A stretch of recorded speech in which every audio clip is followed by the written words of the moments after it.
I didn't give it the replacement. So here's what we need to do. Wrap a curly brace, set of curly braces around it, 0, and then colon. And now this becomes the template for the replacement code. Okay. Now let's run the application, and you can see it formatted it using the numbers that I supply. What if I were to supply more numbers, we'll put a 1 here at the end, than what the template can hold? Let's see what happens. What's the behavior here? Well, notice that it pushes it to the very, it pushes it from right to left. So it's going to honor the template from right to left. Now it's going to push more digits into that area code area, unfortunately. That's not what we would probably want. However, we should probably validate our data to make sure it's an actual valid phone number before we do any formatting about it, formatting with it. All right. All right, so moving on, we're going to talk about dealing with strings, large strings. We already said that the string bucket is very large. The problem with working with strings is that they are what's called immutable. So whenever I put a value inside of a bucket that's holding a string, or a variable that's holding a string, if I want to change what's in that bucket, I essentially, what's going on behind the scenes, the .NET runtime is going to create a second bucket. It's going to pull all the values into the second bucket, plus the new value that you want to append to it, and then it's going to remove the old bucket, and then it will change the label on the new bucket. And so it does all this for you behind the scenes, but it's a very intensive process to make changes. So if I were to do this, for example, just to kind of illustrate what you should not be doing, and let's go for tab index equals 1 to 100. And inside here, I'm going to go my string plus equals, or actually ampersand equals. So take what the current value of my string is, and I'm going to add on the index. Now I'm going to convert that CSTR to a string, okay? So that I can take this numeric value and then convert it to a string and then append it onto the end of this string. Plus, I'll go ahead and append on a dash dash, just so we can kind of see that in action, like so. All right, and then we'll run the application, and you can see that it'll do it pretty quickly. We get from 1 to 100 with double dashes in between, but what we had to do, that little maneuver behind the scenes 100 times, and unfortunately that will be very processor and memory intensive. That's probably not the way that we want to append a lot of strings together. Instead, we can use a special class whenever we're working with a lot of strings, and we're going to do a lot of appending of strings, and we don't want to take up more memory and processing power from the computer than we absolutely have to. So we're going to use a special class called the StringBuilder. So here, in this case, instead of declaring my string as a string, I'm going to create it as StringBuilder. And so in this case, you'll see that I'm going to type this class name StringBuilder, but it cannot find the StringBuilder class in the .NET Framework class library. Now the reason for this I'll explain later, but notice that as I hover my mouse cursor over it, it shows a red squiggly line. And this tells me there's an issue, the type StringBuilder is not defined. Now I know that it exists in the .NET Framework class library. So what I'm going to do is actually utilize this little light bulb that popped up underneath the word StringBuilder. And it gives me an option to either do one of two things, actually several things, but these first two are the most important. I can either say, give it to me because I know it exists in the system.text.stringbuilder namespace. Whoa, what's a namespace? We'll talk about namespaces later. So it's like a last name for your classes, all right? Or, as you can see, I can, as I get the little light bulb popping up here, I can import system.text. And when I do that, it will add this little line of code at the very top, the very first line of code to import that namespace so that it can find this class inside of the .NET Framework class library. So like I said, the the class name is StringBuilder. I know it's somewhere in the .NET Framework class library. I just have to go to the right shelf on the library to find that class. All right, and so that's all I'm saying here. Hey, go to the system.txt shelf, and you'll find a class named StringBuilder there. So we're just giving a little extra instruction to Visual Basic to where it can find this StringBuilder class inside of the massive library of functionality that Microsoft gave us. Okay, so we'll just do that. And now that we've included or found that, I'm going to actually do as new StringBuilder. Again, we'll talk about the new keyword a little bit later. And this time we'll go for tab index equals 1 to 100, enter. And inside of here, what we'll do is mystring.append. So we're going to use the append method, and it's more memory friendly than using the ampersand equals in order to append two strings together. This will not perform that little dance in memory that we suggested earlier. So in this case, all I need to do is use the index. All right. And I don't even have to do that little conversion, but I'm going to anyway. CSTR index to convert that number into a string, and then mystring.append, and we'll go with the literal string dash dash. Now the result will be identical. However, you're going to see a strange behavior here at the very... No, it didn't. Okay, very good. So you can see that we were able to get these exact same results. It was just much more memory friendly than doing it this way, okay, using the StringBuilder. All right, well, let's continue on. I'm going to comment all that out and move on and talk about doing some string manipulations by being able to identify or manipulate the certain parts of the string. So I'm going to start off with a phrase from a song that I like. I'm going to add a space, and then last summer we took threes across the board, period, space, space. All right, so I have a leading space in front of this phrase, and then two trailing spaces at the end. And we'll look at how to trim those off in just a little bit. First thing that I want to do, however, is set my string equal to just a subset of these. So I just want to pull out certain words or certain phrases inside of the string, and I can use mystring.substring. Look at that method that it gives us, and I can choose to say, hey, start at position number 13 and return back everything, count 13, 0, 1, 2, 3, 4, 5, 6, 7, 8, 9, 10, 11, 12. Bring back everything after that and then print it to screen. And you can see we did that.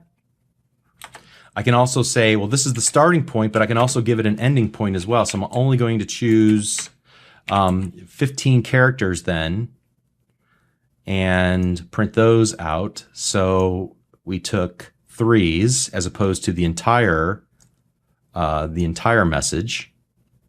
I just grab off 15 characters, put them in my string. I can do something like this. My string equals my string dot to upper, and that will make the entire string uppercase, like so. Or conversely, I can make it all to lower, like so. And it's all lowercase. Furthermore, I can replace characters. So my string equals string.format.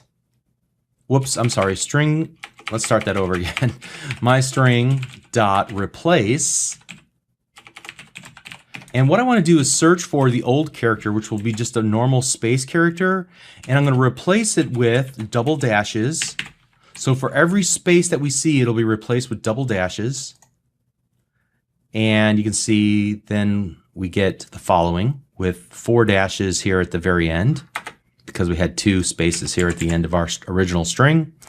And you know, one of the other things that we can do with strings is get the length. So for example, let's go ahead and do my string equals string.format, and I'm going to say my string is so many characters long. All right, so we'll start there and say, show me my string dot length. Just like we used with the array to see how many elements are in the array, we can also do that with a string. Again, a string is just really an array of individual characters, right? So we can see how many characters are actually in the string and print that out. My string is 47 characters long. Very cool. Okay, now what I'd like to do, I'd like to use the trim function, and so we're gonna just add on to this. After trim, then we're gonna print off the length of our string. So what trim will do is actually remove any of the leading and trailing spaces for a given variable, or in this case, a literal string, and then it will return back the new string without those leading and trailing spaces.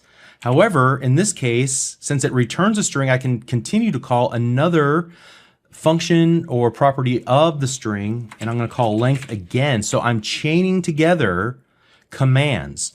This is a string. This method operates on the string and then returns a string.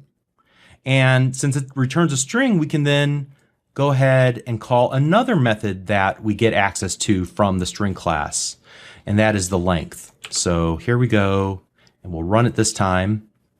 And so we've cut off 3 characters, and so you can see after we've called the trim, it's only 44 characters long. Okay. All right, and so we can also, just so you know, do my string dot trim. We can only trim off the start or trim off the end. Okay, so you have some options there. You don't have to trim all the spaces. You can just do the first or the last spaces using the trim start or trim end. All right, so that's pretty much all I wanted to show you, but ultimately I would say that you should take a few moments and look at the other functions that or methods that are available on the string class, and just take a moment to learn about them, because there's a lot more that you can do. Some of these won't apply, but some of them will. And before you go and just start trying to manipulate strings and you know, write like more than 1 line or 2 lines of code to make some significant changes to strings, just remember that you could probably find an easier way to do that just using the built-in string method. You may have to get a little creative sometimes, but you definitely can figure out how to manipulate the string to make it exactly the way you want using the built-in functions. You just have to find the right combination of functions and call them in the right order, and it'll probably make your life a lot easier. All right, so that finishes up our discussion of manipulating strings. Let's do the same thing with dates and spans of time in the next video. We'll see you there. You're doing great. Thank you.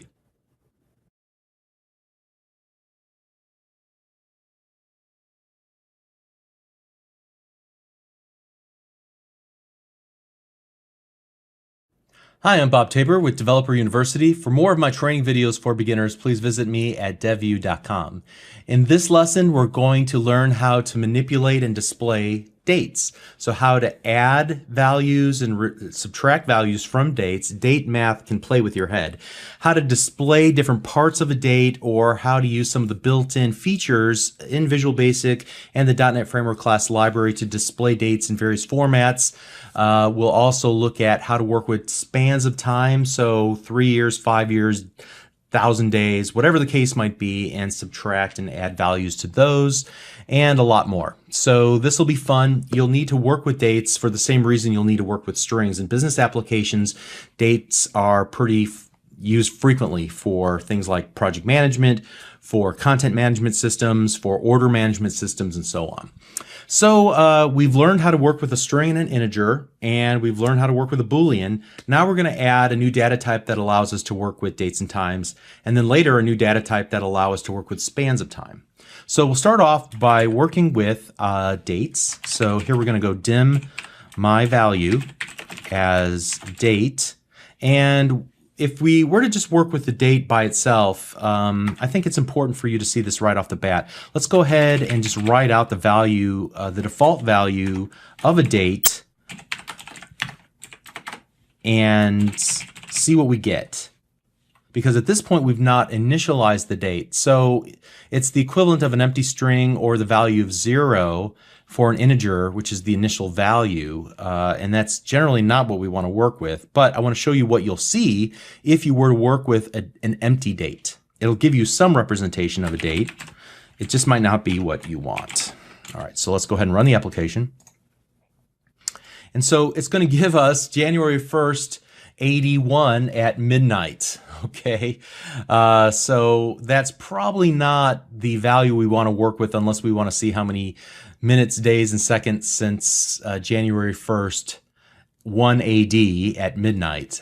Instead, what we'll want to do is initialize that value either to a specific date in the past or future, or if we want to work with now, there's a special function in Visual Basic that allows us to work with this moment as the application is running. It's called the now function. So now whenever we run the application, we'll see that I'm recording this on May 24th at 10:35 a.m. All right, so what if we want to format that date for display? Well, there's a couple of different ways, a couple of different built-in features of dates that will allow us to format it for display, featuring different portions or representations of dates. So let's go myValue.to, and you can see there's just a bunch of these to methods.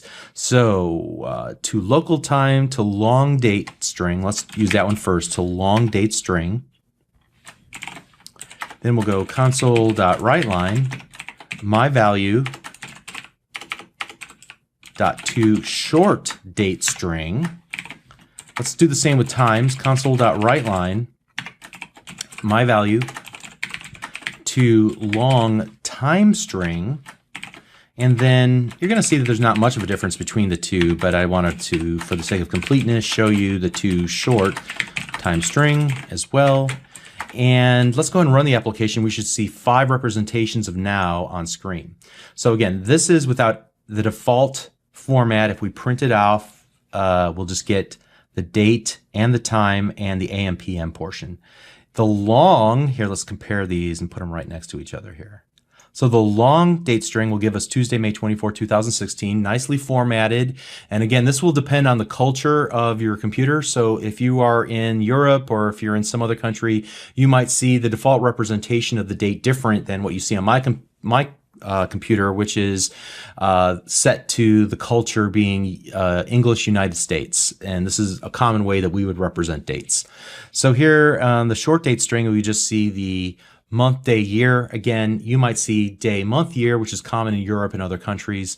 Then the time, the long time and the short time, pretty much the same. The only difference is that with the long time, we see the seconds, not just hours and minutes, and then AM or PM.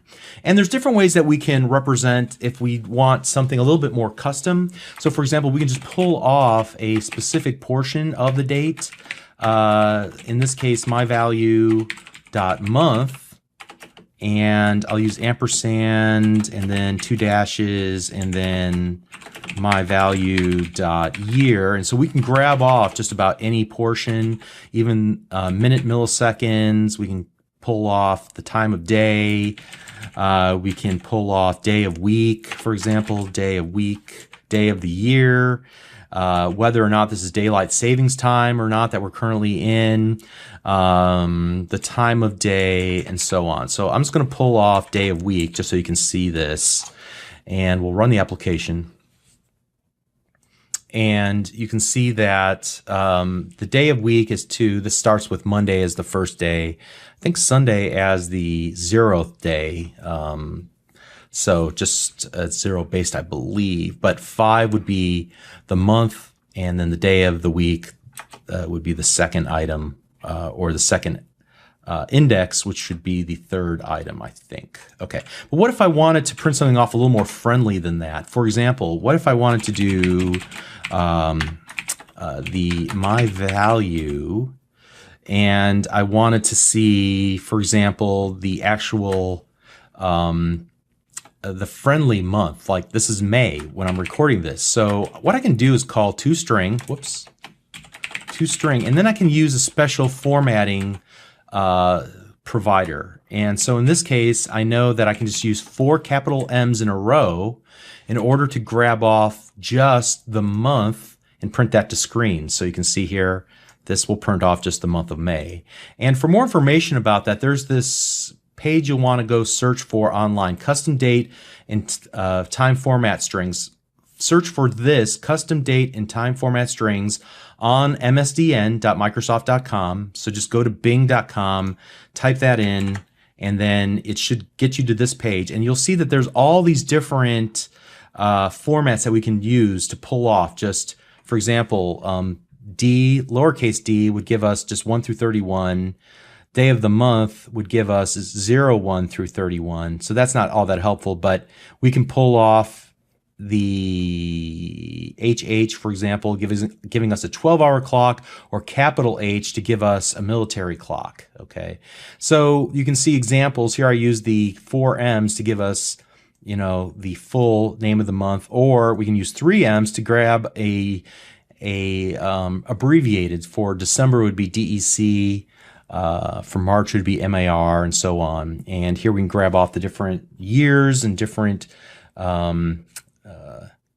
formatters for strings by just using toString and then passing in the formatter that we want to use. All right, so I just wanted to make you aware of that for reference.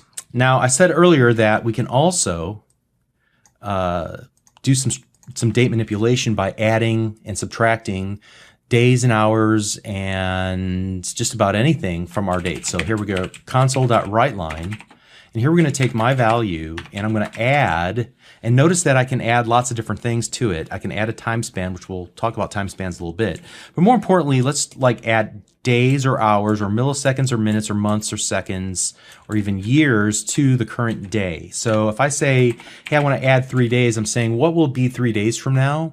So I'll go add days, 3, and then I'm going to chain together another method. Now remember what I said about chaining previously. Here we have a date. I'm going to call the add days method to add 3 days onto the current date. And notice that it returns back to me in IntelliSense. You can see that it returns another date to me. So since it returns a date, I can call another method on the date, and I can do something like toShort date string like so. And now I'm going to say 3 days from now would be the 27th, right? So today is the 24th, 3 days from now is the 27th, and I print that out to screen. Let's go ahead and comment that out too. And like I showed you a moment ago, we can do lots of really interesting things here. My value dot add hours. So 3 hours from now to short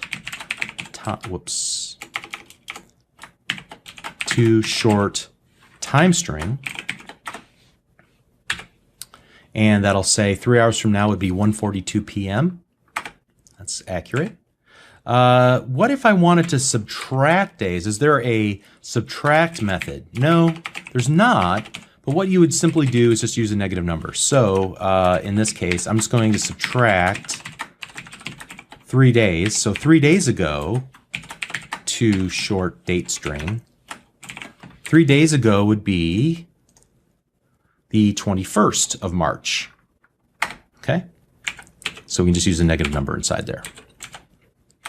Now, earlier I said that while we can create a date in the past, or I'm sorry, a current date, we can also generate a date for the past or the future by initializing its value like so. There's a couple of different ways to go about this. So let's take my birth date, for example, as new date, and notice that inside of the new date there is an overloaded, what's called an overloaded constructor, and I'll explain when we talk about classes and creating new instances of classes really soon here in the next couple of lessons. This will make more sense to you, but essentially we can call a method at the time when we create a new instance of a given class, and we can pass parameters in to initialize the state of that new object. Again, this will make more sense later, but just know that I can go ahead and provide, for example, some information as I'm creating a date.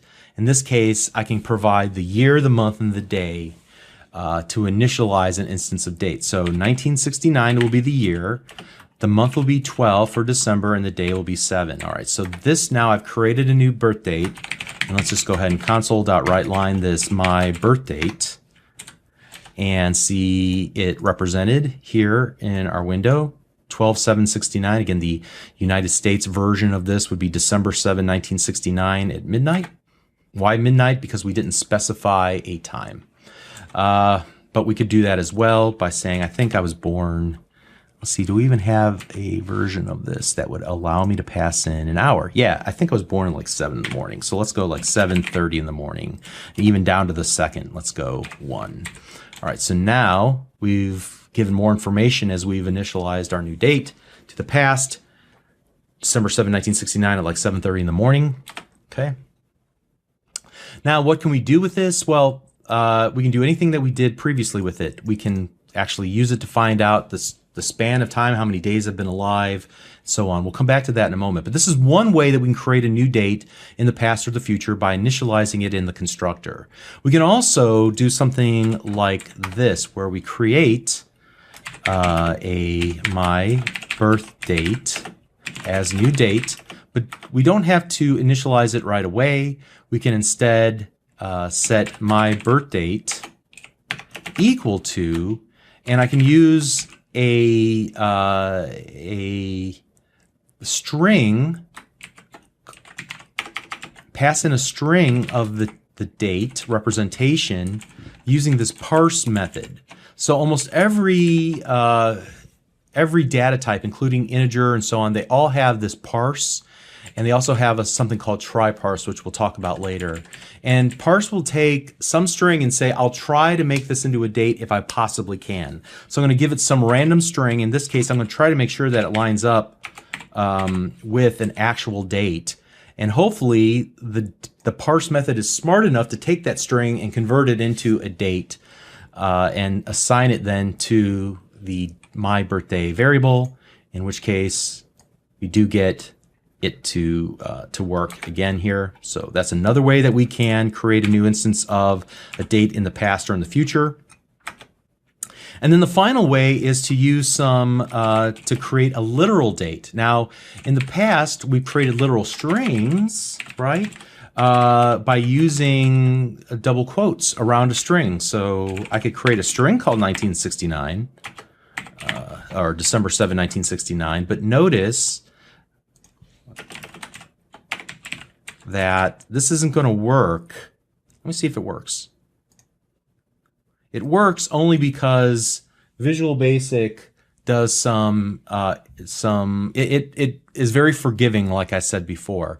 It will do conversions for you if it thinks it can. Okay, it's very clever in that way.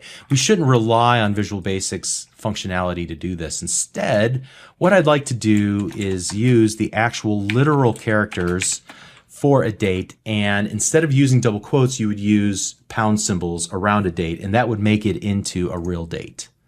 So we would get that. All right, but yes, we don't even have to use date dot parse with the string. We could just give it a string, and Visual Basic's smart enough to figure it out. But do not rely on that. It's called evil type coercion. Evil because it can get you into some problems. You should always be very deliberate about how you work with types in Visual Basic. Even though it forgives you, it can lead to problems if you're not very deliberate. Okay, so always use the correct verbiage and don't rely on Visual Basic shortcuts would be my recommendation. All right, so let's get back to what we were working with originally here and create, again, dim